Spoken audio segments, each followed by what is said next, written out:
Brennan, I have a question for you. I'd like you to explain to the court, please, what efforts the Commonwealth made to comply with the Rule 14 obligation regarding the Sally Port videos, and why the dribs and drabs of the way the discovery came in.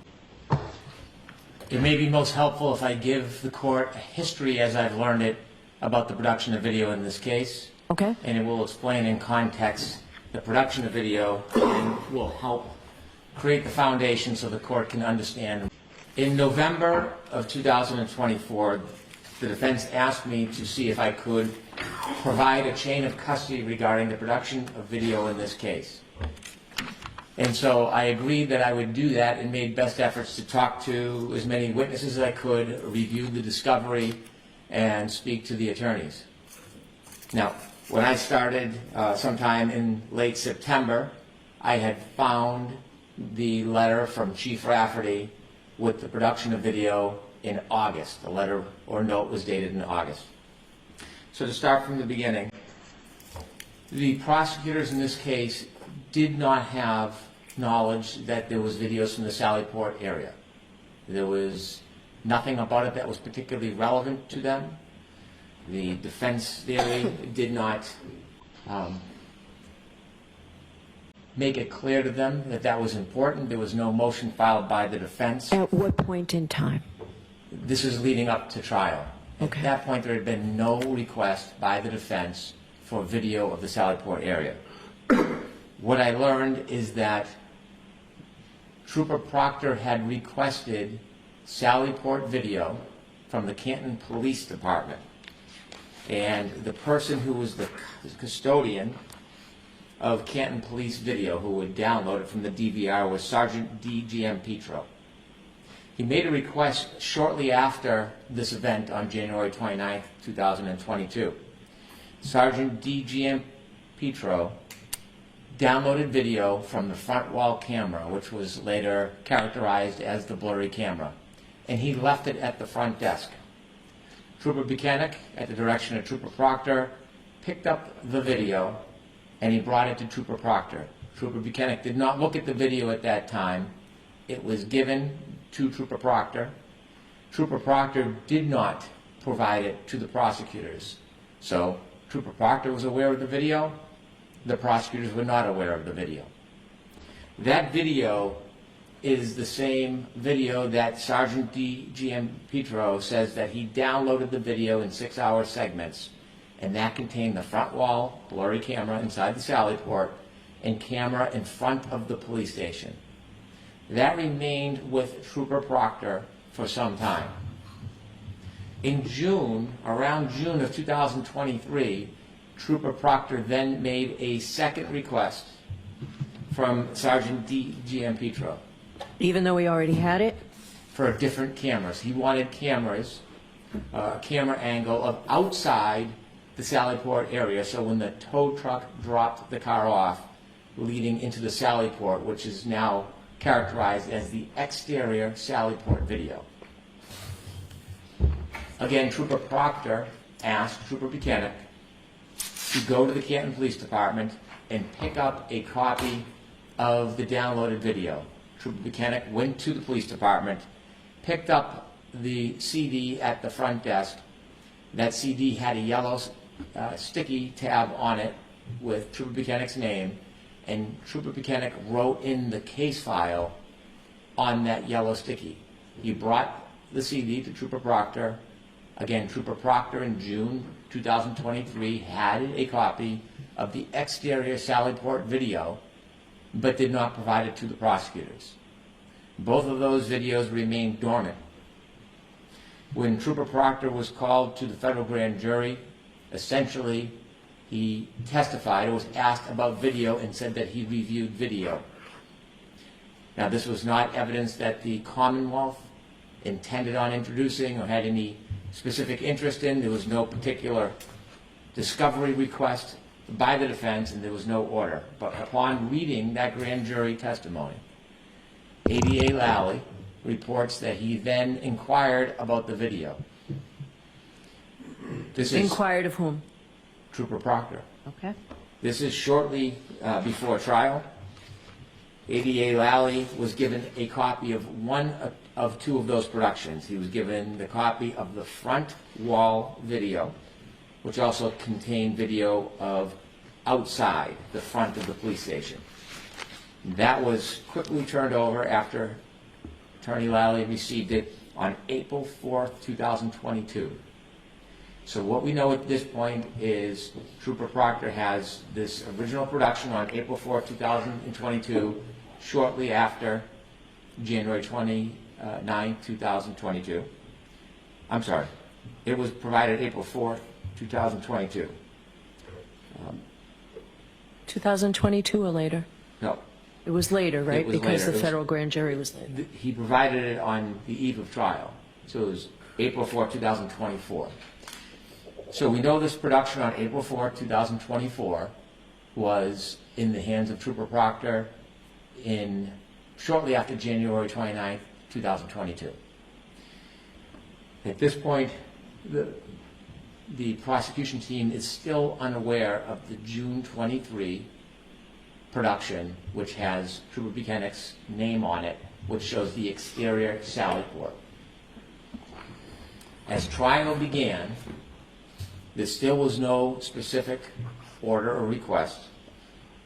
The chief of police saw something about the trial, and let me rephrase. Prior to the trial, it's reported that Attorney Yannetti was discontent because the video of the front camera sally port was so grainy, intermittent, and not continuous. And that's an accurate description of that video. Chief Rafferty, in response to seeing Attorney Yannetti's concerns, then asked Sergeant D.G.M. Petro to see if there was another camera or to produce any other video from the sally port. Sergeant D.G.M. Petro then downloaded video from the DVR, which is the second camera that is inside the sally port, known as the inverted camera, or now characterized as the inverted camera. That was produced April 23rd, 2024, given to ADA Lally, then given to the defense. And so at that point, there are 3 video productions that exist. The first turned over to the defense April 4th, 2024, the second April 23rd, 2024, and the June 23 production of the exterior sally port has still not been turned over. It's in the possession of Trooper Proctor, and the prosecutors do not know about it.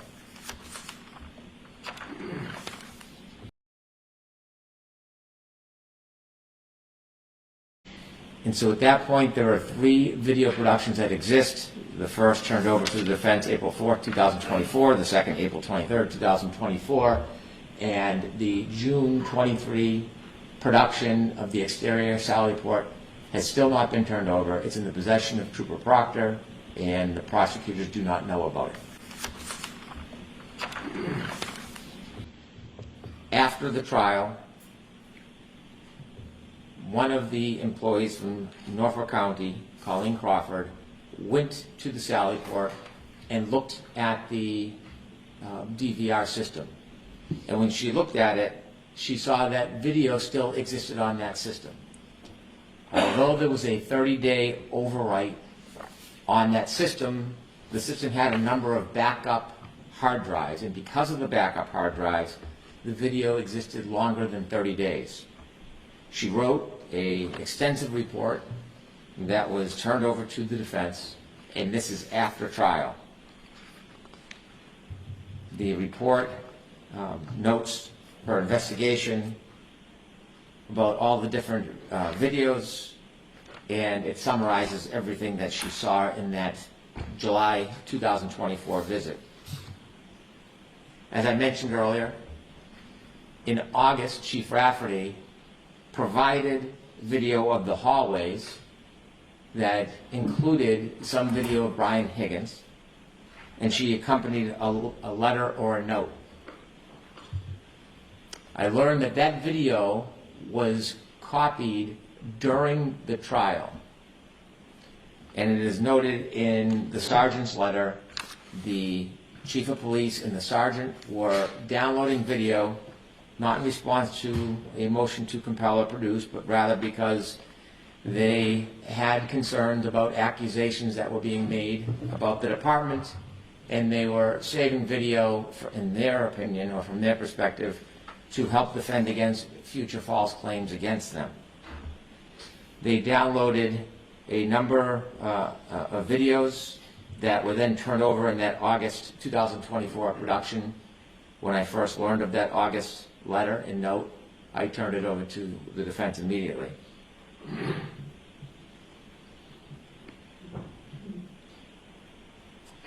The issue came up regarding the DVR in November, and as we've litigated extensively, so I'll simply summarize it, I invited the defense to come to the Canton Police Department. Given the intermittent or spotty production of video, I thought it best they have an opportunity to look firsthand, although I didn't know if the video would exist, as I've said. And then when they came in December, I think it was December 12th, if my memory serves, and learned that there was no longer video stored because it had been overwritten, I then went to the Canton Police Department so that I could have a closer look at the video cameras to see if there was something missing.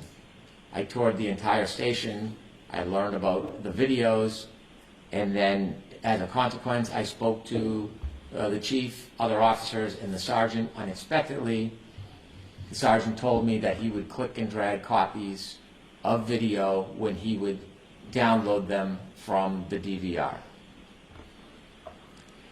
Inevitably, we had the litigation about whether the defense was going to download in person or not. And then, as I tried to finalize my investigation into the tapes and realizing there was no actual written chain of custody, I wanted best to memorialize it. I had been reviewing all files, data, hard files, but I had not been on the case long enough to review everything, so I asked that the parties of the Commonwealth look through all files, all databases, so that I could help facilitate my review. At that point, I was provided by Trooper Tully the June 2023 CD with Trooper Buchanan's name on it. That is the exterior Sallyport video. And within 24 hours, I provided that to the defense. I then asked both the sergeant and Trooper Tully and Trooper Buchanan to write reports. Since there was no chain of custody, I wanted best to give as much information as I could and document the history of the video. That, Your Honor, is a summary of everything that I had learned, the investigation, and the production of the videos. Do you know which investigator's file it was found in? Trooper Proctor's.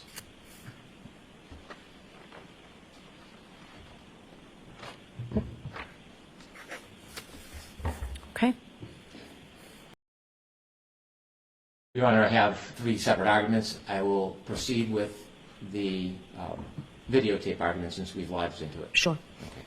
Now, the defense has made a number of conclusions that there was somehow videotape that was tampered with. There is absolutely no evidence whatsoever, none. It's not even speculation. There's no evidence that any videotape was ever tampered with. They say it, but there's none. I have seen none. They have produced absolutely no evidence that any video was altered or tampered. The defense lodges the idea of bad faith, that there was some type of advantage in that this video was withheld from them on purpose, and again, that is a baseless claim. If the government was going to hide video from the defense, they never would have got it. Maybe they would have got something after I came in and looked. They would have not got this production in April 2024. They would not have gotten the production if the government was looking to hide anything. And so the idea of intentionally withholding or bad faith is just characterization by the defense. The words Brady have meaning. Now, first, Brady needs to be exculpatory, and that's going to be something I think I can demonstrate does not fit this case. And secondly, In order to compel the court to conclude there was some type of remedy that should be issued, they want the court to conclude, like they do, that there was some type of tampering or some type of destruction of evidence. There was none. There was none. Now, Trooper Proctor had this video from June 2023 in his file. And I think the best evidence that this was not intentional is if you review Trooper Proctor's trial testimony. So do you have a volume? Is it at the same place that Ms. Little gave me? Well, I have the same volume. They gave you a fragment of his testimony, which is about 3 sentences, but if you actually read a number of pages of his testimony that deals with this video, and it begins on page 133, what you will see, and I won't spend a half hour reading it, but what you will see is that Trooper Proctor was aware of the grainy video, which was the video that was provided right after January 29, 2022. He was unaware of the inverted video until it was produced right before trial or right during trial by the Canton police. And you can also see that he in no way was hiding the June 2023 video, because you can see the confusion between all the parties at trial. Attorney Jackson is asking Trooper Proctor about video, and Trooper Proctor is explaining there is a Sallyport video, and also there's an exterior video outside the Sallyport. And it is clear that Attorney Jackson does not have that June 23 exterior Sallyport video because he's very confused in the questioning of Trooper Proctor. And Trooper Proctor continually tries to explain that there is both the Sallyport and there's the exterior video. So clearly, Trooper Proctor was aware of the exterior Sallyport video, but it will be clear from the reading of his cross-examination that there was no intentional withholding. He should have, since it was in his possession, whether it was relevant to the government's case or not, he should have provided it to the prosecutor, and then it would have been properly provided. But it was his oversight. There was nothing intentional or advantageous about it, because he struggled to try to explain to Attorney Jackson. And so it's also notable that Attorney Lally never has an opportunity to ask more details about those. Well, he has the opportunity, but he doesn't ask more details about that misunderstanding because he's wholly unaware that it even exists. It's a confusing moment, but it clarifies that there's nothing intentional whatsoever about this course. And so it's important that although the defense now suggests there's something exculpatory about it or something about it that's important, it is important to note that the defense never filed a motion for the production of the Canton Police Department video. It is not incumbent or assumed that the Commonwealth is going to obtain every video from every part of our town during an incident. It's not assumed that they will do that. The Commonwealth seeks evidence that they think is exculpatory, they seek evidence that they think is relevant and material, and when they receive it, they are supposed to provide it. There are many cases where video from a police department is never provided to the defendant unless they ask. Or many cases where it may be a video of the booking, but not the hallways, not the bathrooms, not the back parking lot. Put in context that the defense theory was an evolving theory throughout this case to this day. The defense theory was that it was some third-party culprit, unidentified, who committed this act that led to the death of John O'Keefe. In fact, if you see earlier interviews, the defense position publicly was, you know exactly who did it, intimating that there was a specific person. Now that recently has changed. If you see the recent interview 2 weeks ago on Fox 25, the quick answer was, we have no idea who did it. We don't have to know. And so this fluid position is not notice to put the Commonwealth on notice. They're supposed to chase down every potential idea or creation that the defense has. It's important to look at the motion that has been presented to your honor on behalf of the defense where they claim that they moved to preserve video evidence.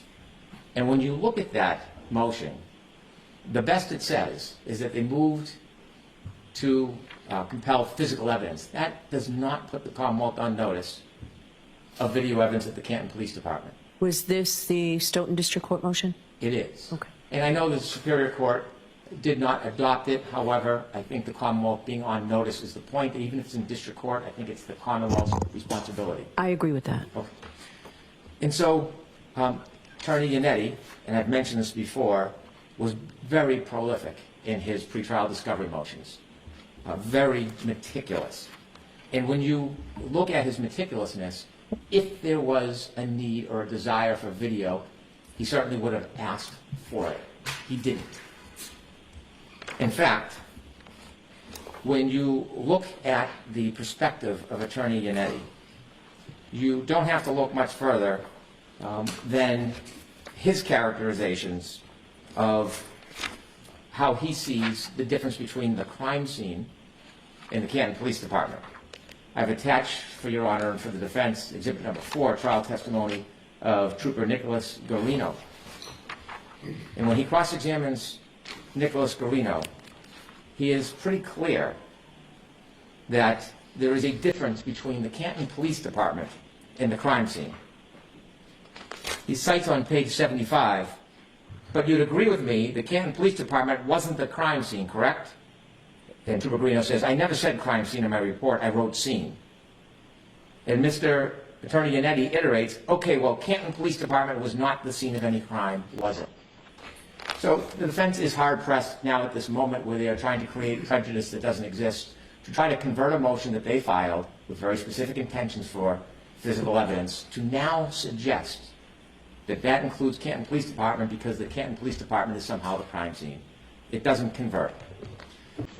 In argument, Attorney Jackson characterizes not only Trooper Proctor's testimony, and I encourage the court to look at that because when you read it in context, I think it clearly screams that Trooper Proctor is hiding nothing whatsoever. But if you look at Trooper Buchanan's testimony, on June 6, 2024, if you start at page 103, Attorney Jackson, and to paraphrase, I'm not quoting him verbatim, suggests that there's something about Trooper Buchanan that is lying about his position or about what he saw, or that Trooper Buchanan admittedly saw the inverted video. Not the case. Trooper Buchanan reported that he did not see the inverted video until after Canton produced it, because how would he see it before Canton produced it? And that was in his preparation in May. And he did not say that he sat down with ADA Lally and watched the inverted video. He was asked, were you shown any of the videos that you see in anticipation of your testimony? Now remember, there's not just Canton Police Department video at that point. There is video from Ring, Town Hall, a number of different places. And he said, not during the first meeting, I did review video during the second time. Question, okay. And that video that you did see the second time, was that the interior video of the Sallyport that we saw yesterday, correct? He says, Trooper Buchanan, I'm just trying to remember exactly what video I saw. I have reviewed videos outside of our meetings. That is what he put in his report about reviewing in May, not with ADA Lally. So I don't remember exactly what video Mr. Lally showed me. That wasn't the characterization that was provided in argument. This is very different. Question, but you do recall seeing the video that you saw yesterday, the sort of clear one that has the crime scene tape being put up and all that. You've seen that one before. That's the inverted video. Answer, yes. I'm on page 104. And that was with Mr. Lally, correct? Trooper Buchanan, clearly. That is not correct because I do not recall when I saw that video or what video I saw with Mr. Lally. That sworn testimony is not only in stark contrast with the characterization that was offered by the defense, but it directly contradicts the conclusion they asked you to reach, that Trooper Buchanan watched this video with ADA Lally in preparation for trial. Therefore, it is a lie that the Canton Police Department provided the inverted video sometime earlier. That's sworn testimony. Now, again, trying to assert some type of relevance, the defense suggests there is something in the federal materials that would show relevance because Mr. Higgins said in the federal materials that he does not believe he made any phone calls. If you were to look at that testimony in the federal materials, you would see there was an enormous amount of conversation about the period in which he was sleeping. And there were dialed calls between him and Mr. Albert. And so you have to look at it in context rather than say it's an unequivocal denial and there's an aha moment. There is no aha moment. So, Do you have the grand jury cite? I think I might have got it from Ms. Little earlier, but the grand jury testimony of Brian Higgins, I have it. It's just easier if you have a cite to that. I have a tab, but I don't, perhaps Attorney I'm sure McLaughlin Ms. does. McLaughlin can get it I'll from. provide it momentarily. All right, thank you. So what really arises from the subterfuge is that the defense did not ask for video. There was video provided when the prosecutors learned about it. There was video that was in the hands of Trooper Proctor that should have been provided to the prosecutor that wasn't. There was nothing done to alter or taint the video. There was nothing destructive about it. There was no tactical advantage. There was no benefit to the government. And clearly from Trooper Proctor's testimony, there was no effort whatsoever to hide it. It should have been managed better, no doubt. But there was nothing about it that was prejudicial. There was nothing about it that showed tampering or altering. And so ultimately, the import of the defense's argument is that this evidence, this information, is exculpatory. It's exculpatory because what they claim is that it would show that Miss Reed's taillight was cracked, not missing a piece. Now, first thing we look at is Nick Barros' testimony. And if you have an opportunity to look at his testimony, on page 12, line 1, the defendant told you part of the story. I saw there was some damage to the rear taillight. To my best ability and recollection, that taillight was not completely damaged. It was cracked. But they forgot the next part. And there, pause, a piece missing, but not completely damaged. That's exactly how we see Miss Reed's car later on after it is at Canton. The entire taillight is not missing. There is a piece missing. That piece, where the fractures of it are found at 34 Fairview, right near Mr. O'Keefe's body. The same parts of the taillight fragments that are found in the sleeve of his shirt. And so it's not simply cracked. Even the witness they tried to lean on, Mr. Barros, says more. And so if that taillight is not just cracked, if that taillight is missing, then there is nothing exculpatory whatsoever about the Canton video. It's a red herring. Because there can be no plant of fractured taillight if it's already gone before it gets to Canton. There can't be. And so when looking at the evidence, it is unequivocally clear that piece of the taillight is missing well before that car ever gets to Canton. And so we can quibble and we can dispute and we can go back and forth all day, but the best way is to just show you the evidence. And so when we look at the evidence, let's start first with the fact, the claim that the Sallyport videos were tampered with.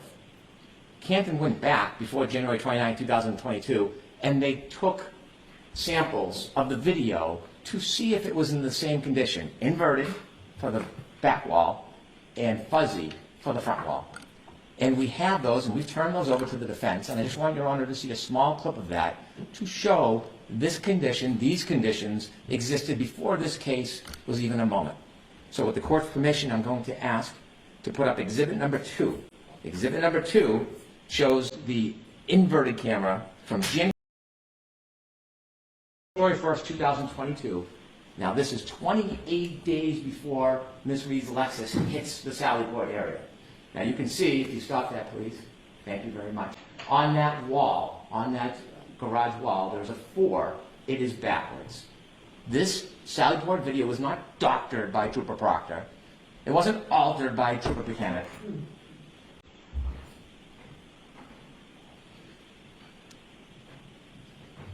It was in existence well before Miss Reed's car showed up to that Sallyport. Similarly, front wall camera, could you please put on exhibit 3?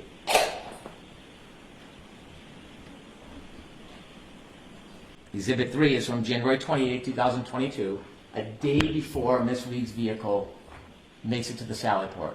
And you can see the quality. It wasn't distorted on purpose.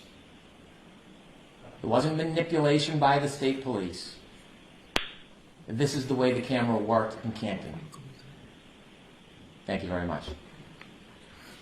And so the idea of tampering, we can claim it, we can assert it without fact, but we can prove it did not happen. Now, what we know is that missing taillight was not tampered with because it was gone hours before police even touched Miss Reed's vehicle. At 5:08 a.m., she left Meadows Road. That's John O'Keefe's home. And when she left at 5:08 a.m., that taillight part was already missing. If we look at Exhibit 6, please. This is from the ring video of John O'Keefe's home. This evidence directly contradicts the idea that the Sally Port video is relevant to show any break or planting of evidence. As Miss Reed nudges into Mr. O'Keefe's car, she will pull forward and we'll stop the video in two spots so you can get a clear look of that rear tail light missing.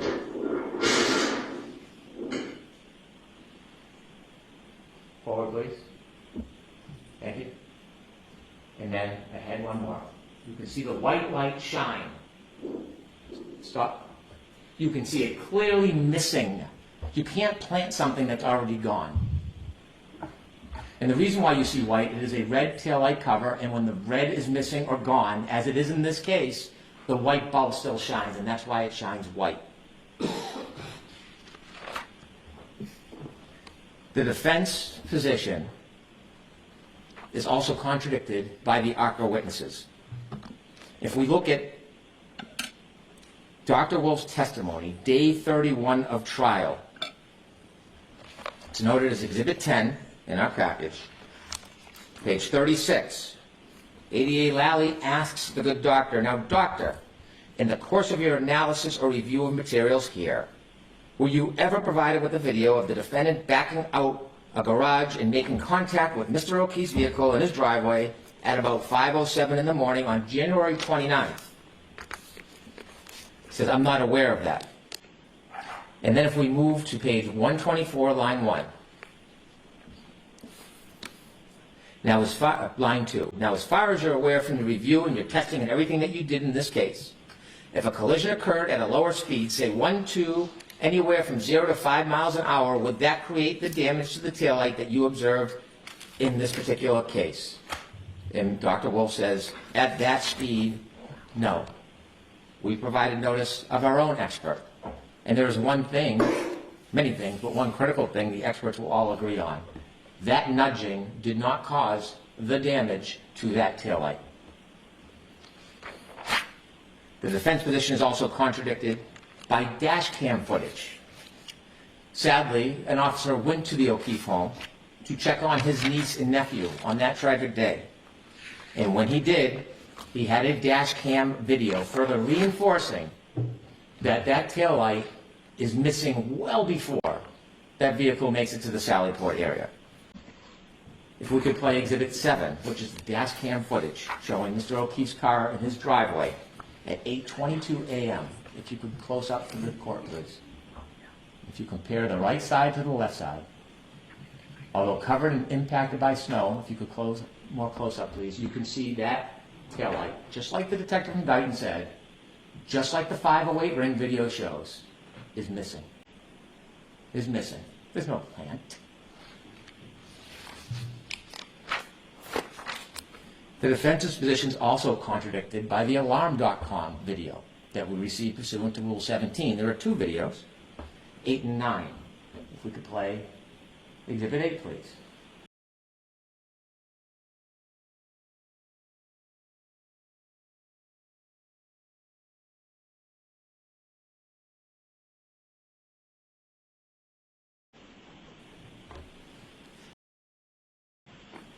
This is the defendant's car arriving in Dighton in the driveway.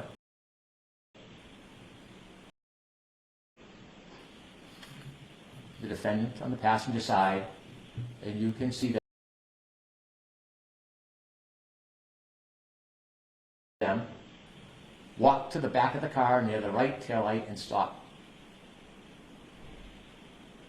And if the question is what are they stopping for, we can play video 9. And this is when the car is being put on the tow truck before it makes its canton. And just like 508 in the driveway of Meadows, John O'Keefe's home, you will see that right taillight shine white, showing the missing taillight cover on 2 occasions. If you have an opportunity to stop the video at the important points, please do so. Can you lower it? You cannot. Can you zoom in on it? Your Honor, I would encourage the parties to look at it on the computer. The clarity is much better, and it's very clear, the white light missing video. I cannot see it clearly on the screen. So will you give me a flash drive of all of these exhibits? Oh, there we go. Okay, If you look at it on a small screen, see right there? I do see it. Yep, and then you'll see it again. So the Alarm.com video contradicts the defendant's position that there is anything exculpatory about these Sallyport videos. In fact, this whole idea of third party or plant doesn't come to town until 9 months after Ms. Reed is indicted. Perhaps the best evidence that contradicts the defense's position that there's any relevance to the Sallyport video, that there's any type of plant by anybody, is from the defendant herself. Ms. Reed spoke to Gretchen Voss on June 20th, 2023. And in that testimony, or in that interview, she said, when my car was seized, there was a few small pieces of taillight missing that I had picked out at John's at 5:45 before we drove over to Fairview. I'm showing Jen and Kerry, look what I just did to my light. And I'm worried that there's gonna be some kind of electric short circuit. There's like the bulb is showing, and some of the red plastic is missing. So I picked pieces out of the light housing that kind of collapsed within the light and dropped them in John's driveway. And so I say to the court, the production should have been sooner, it should have been cleaner, there should have been a log or an entry. The failure to provide was inadvertent, it was unfortunate, it shouldn't happen, but it's not Brady. It's not exculpatory, it's not intentional, it's not tampered with. It was inadvertent and inconsequential because the evidence is overwhelming that that light is missing before the car makes it to the foot of the Sallyport, so there can be no plan. That is my argument regarding the Rule 14 issue. There's a couple of other points that I just want to make. Mr. Brennan started his comments by talking about the Sallyport video and how unimportant it is. How unimportant that video is. I'm not going to go through all my points again. The court doesn't need to hear that. But I do want to make this point. He says it's not important. There was nothing to see here. We don't pull videos normally. Yeah, of course you don't pull Sallyport videos if you're investigating a bar fight. This was the purported murder weapon. This truck is the thing that the Commonwealth suggests was used to kill a cop. You think the video of it being pulled into the Sallyport might be of some evidentiary value? I don't know. Can't imagine why that would be important. Can't imagine why that might have some evidentiary materiality. But I do know this. I do know this much. There's one guy who thought it was important. The lead investigator. He pulled it all. All of it. He was super, super convinced it was important. And he's the guy that once pulled it, hid it from us for nearly 3 years. Mr. Brennan spent some time talking about the difference between cracked and missing. Interesting point. I'm not going to go through a bunch of videos and audios. The court has seen all the pictures and photographs that it needs to see, and the court has a very, very good memory. We've never, ever disputed that the light was cracked at 5:07 or so a.m.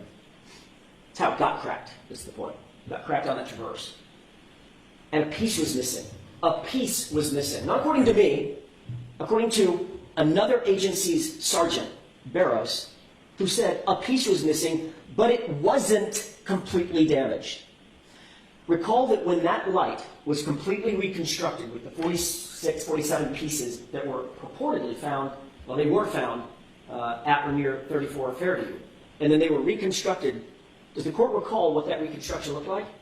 That taillight was put together almost in its entirety. Almost.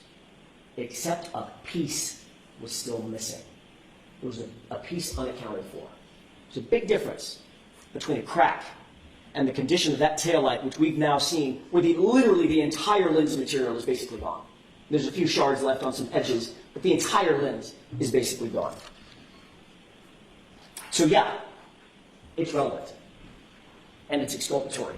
The condition of that light when it pulled into the Sallyport driveway. And with regard to the inverted video, again, Mr. Brennan says there's nothing to see here. We've got inverted videos dating back days earlier.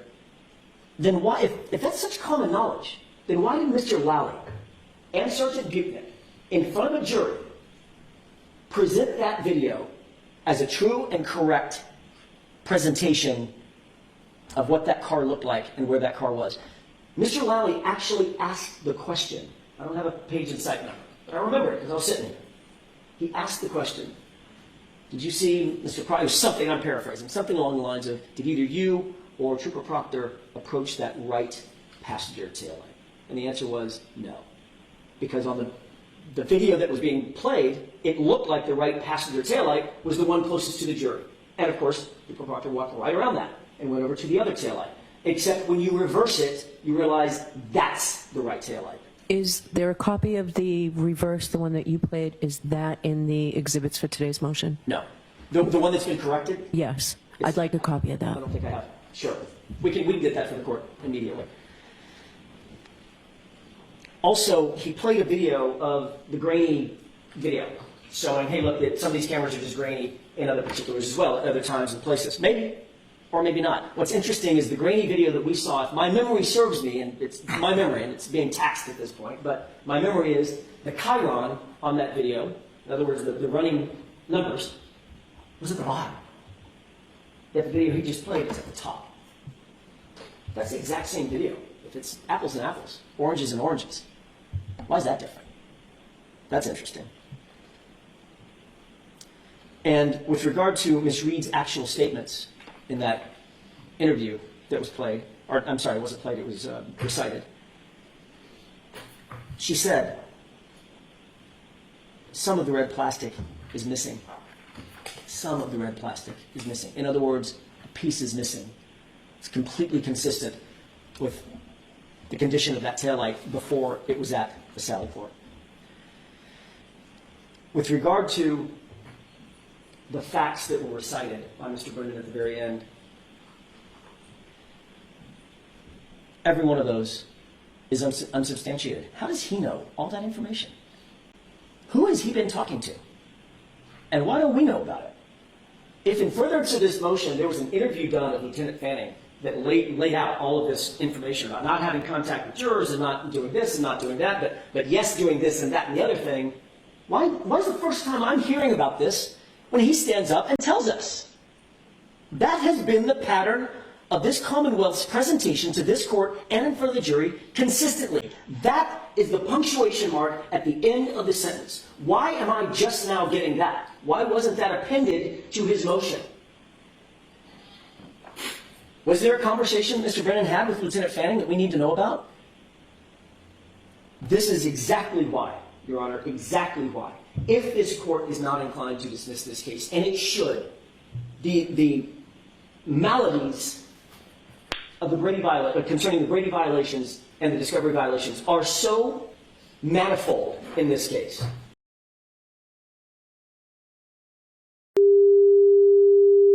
That I stood up in rebuttal and said that it was in court advocating for my client. He then said court TV is not a courtroom. So before you go further, Yes. I don't know if Mr. Brennan was going to give me a court TV site on that. Is Right. there one, Mr. Brennan? I'll have to provide a video. I think that Mr. Yannetti is referring to that comment that was a court comment. And so I intend on remedying that record. There was also a conversation after with court TV. All right, so provide it to Mr. Yannetti. Mr. Yannetti, I'll give you an opportunity to respond once you get that. But go ahead, you can tell me Well, what you want to tell me now. right now it's out in the court of public opinion that I made this extrajudicial statement. I said specifically I did not. He contradicted me, and that's where we left it. And he said that he would produce the receipts. Now he's admitting he does not have the receipts. There was no court TV interview where I said anything of the sort. That was a Zoom hearing, excuse me, where I was arguing before Your Honor.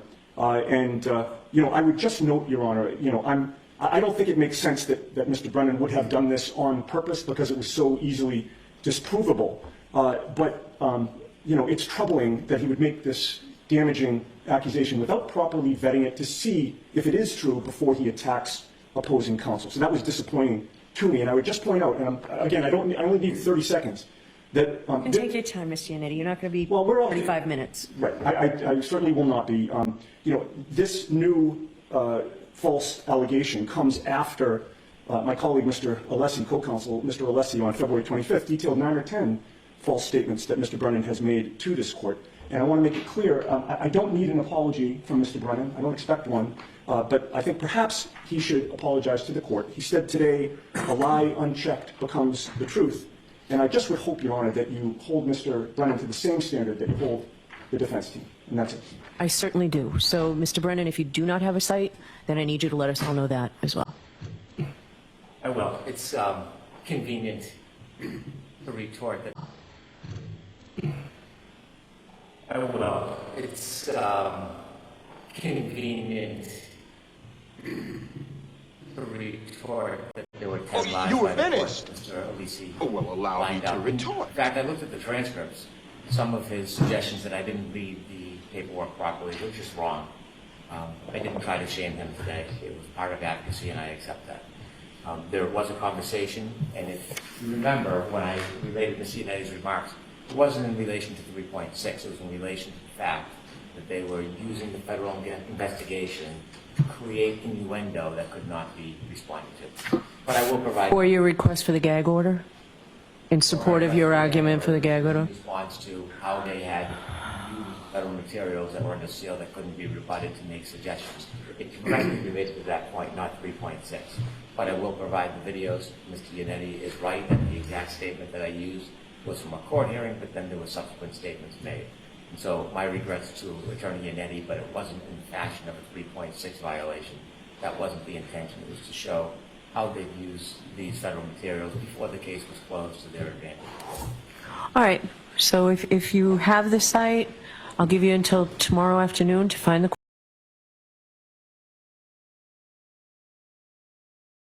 TV site. Very well. If you have it, supply it to all, Mr. Yannetti. So I'm ordering the Commonwealth, if they have that court TV site, to provide it to all of us. And if you don't, provide that as well. Provide that information. Thank you. Thank you. All right, that's it for today. All right, support, please.